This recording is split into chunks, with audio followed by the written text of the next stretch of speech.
So I always tell you guys when I'm speculating, which is what I'm doing right now. So follow with me on this. The Bible tells us that we'll become adopted sons of the Most High. Now, has anyone actually thought about the significance of that? It says we'll be made like the stars, right? We'll be made like angels. That means that we're going to get powers. Look, all throughout the Bible and the Apocrypha, the angels had powers. Satan has power. Yeshua has powers.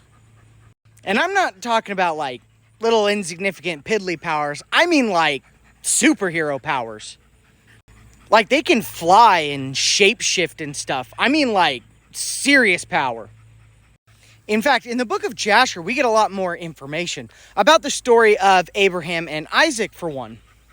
First of all, we find out that Isaac actually volunteered to be a sacrifice. He was actually proud to be a sacrifice.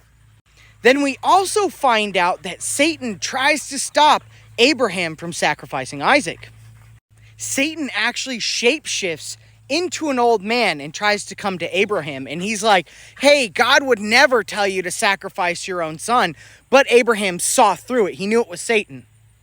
Then he comes to them again a couple other times. He comes as an old woman, and he comes to Isaac, and he's like, hey, God would never have you sacrificed. You know, this isn't from God. And every time they see through the plot. And then finally, when they get to the mountain where everything's supposed to go down, Abraham and Isaac are the only two people in the party that see it. Everybody else that came with it didn't see what was going on with the mountain. And when they start going towards it, Satan appears as a flood to try to sweep them away.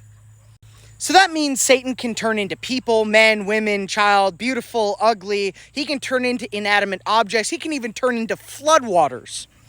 But Abraham and Isaac knew that this was Satan trying to stop them from doing God's will.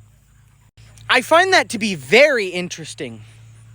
Because if we are adopted sons and we get those kinds of powers bestowed upon us, then what makes us different than the third of all angels who chose to follow Satan and to be corrupt?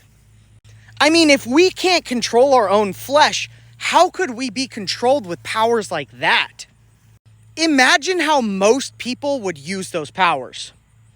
They'd absolutely use it for personal gain. Everybody likes to think they'd be the Superman saving people from a burning building, but if we all search our souls, we know that's not the case.